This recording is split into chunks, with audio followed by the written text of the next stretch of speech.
La couverture de Reporter, je vous l'annonçais au début de ce magazine, est consacrée cette semaine à un trafic ignoble d'enfants. Un trafic qui s'est mis en place en Roumanie pour satisfaire une demande d'adoption occidentale de plus en plus forte.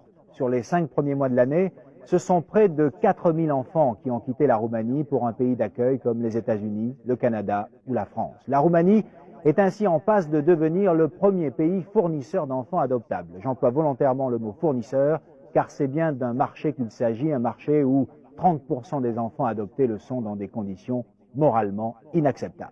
Pour Reporter, une équipe de la 5 a réussi à infiltrer un réseau d'approvisionnement mettant ainsi à jour l'effroyable réalité que vous allez voir. Caméra cachée, nos 2 journalistes, Bernard Vaillot et Pascal Épée, se sont fait passer pour des hommes d'affaires, cherchant bien sûr à adopter un enfant. La mécanique se met en route, l'enquête commence, elle est signée Bernard Vaillot, Pascal Épée.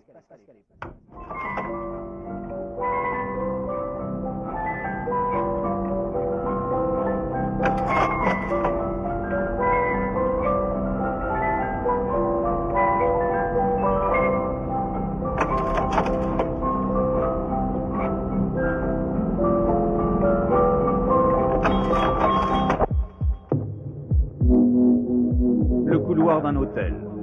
Ici, du temps de Ceausescu, la Securitate épiait, traquait le touriste ou l'homme d'affaires. 1991, la traque se poursuit, mais les acteurs ont changé. Les sécuristes ont laissé la place aux vendeurs d'enfants et les touristes sont de plus en plus souvent des couples d'occidentaux en mal d'adoption. Aujourd'hui, en quelques jours, à Bucarest, on peut trouver un enfant à adopter. Il suffit d'y mettre le prix. Hôtel Président, chambre numéro 12. Caméra cachée et fausse identité. Officiellement, je suis un représentant de commerce français, accompagné d'une traductrice qui profite d'un voyage d'affaires pour essayer de trouver un enfant à adopter. Facile, le premier chauffeur de taxi rencontré l'après-midi même connaît l'homme de la situation. Il s'appelle Valentin, il a 20 ans et depuis 1 an est spécialisé dans le marché de l'enfance. Première rencontre, extrait.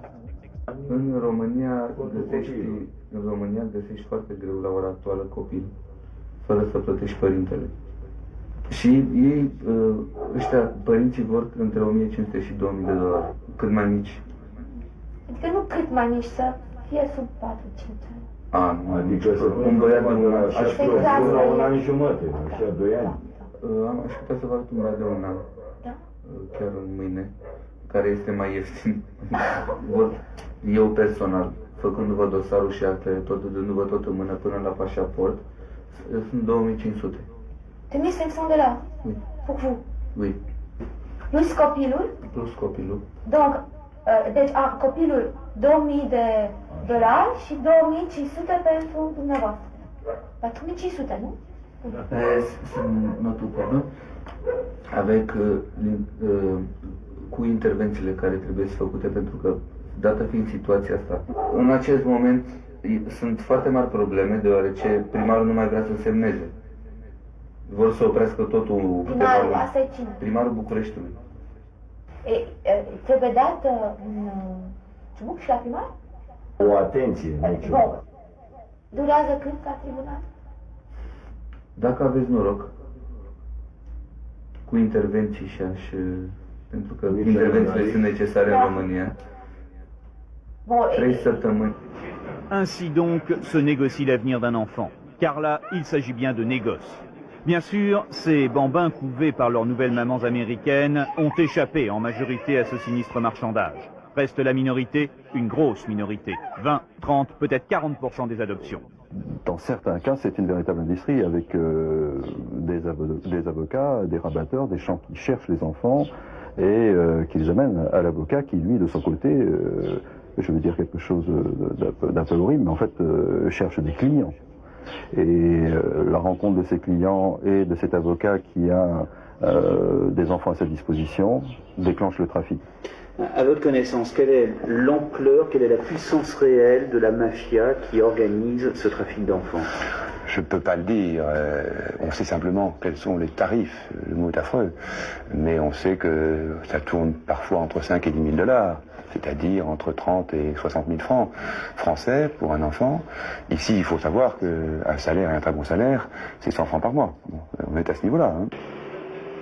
La Roumanie est-elle une mère indigne? La Roumanie brade-t-elle ses enfants? Évidemment, la question est perfide, mais surtout, elle est fausse. Pour créer un marché, il faut des vendeurs, mais également des acheteurs. Et le marché devient florissant lorsque les vendeurs sont très pauvres et les acheteurs sont très riches. Lorsque l'on offre des enfants en détresse à l'avenir incertain à des parents adoptifs usés par des années d'attente. Le marché roumain existe comme le marché brésilien ou colombien, parce qu'il existe des parents en Occident prêts à tout pour avoir un enfant. Pourquoi les gens vont en Roumanie? Bon, parce que c'est un pays qui est très proche du nôtre. Certaines personnes désirent un enfant proche d'eux physiquement. Dans certains pays, les enfants sont plus colorés, sont moins blonds, ont les yeux moins bleus. Et certaines personnes ont désir aller en Roumanie certainement pour cela.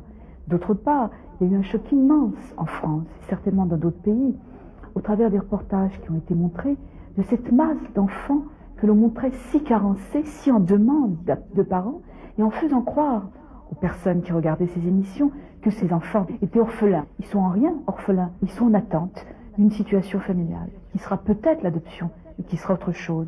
Donc les gens qui ont regardé ces émissions ont cru vraiment, et je crois de bonne foi, qu'il y avait des masses d'enfants quelque part dans le monde qui les attendaient. Qui sont ces enfants?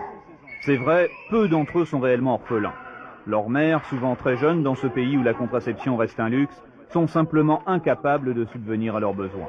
Alors, soit elles placent l'enfant dans une institution comme ici, soit elles cherchent à le vendre. Parfois d'ailleurs, il n'est même pas nécessaire de chercher. Histoire vraie, en pleine rue à Bucarest, une jeune femme enceinte s'est vue proposer par un couple d'Américains 4 000 $ pour abandonner son enfant dès l'accouchement. «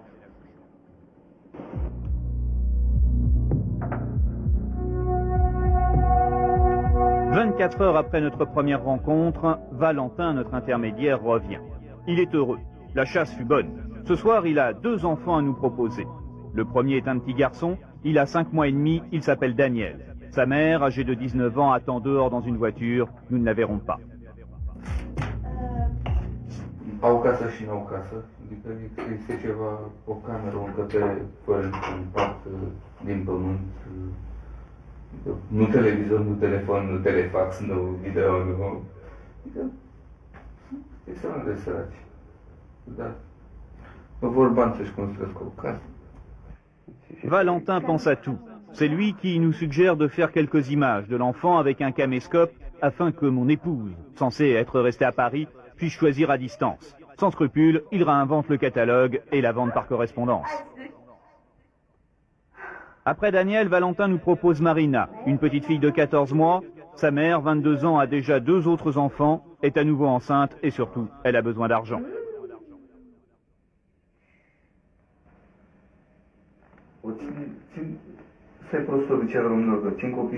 Troublés par cette situation humainement douloureuse, nous avons de plus en plus de mal à jouer notre rôle.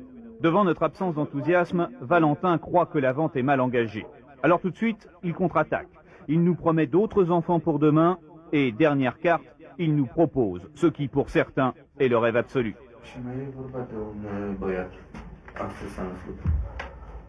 Un enfant qui est né aujourd'hui? E o problemă deoarece nu poate fi văzut, e maternitate.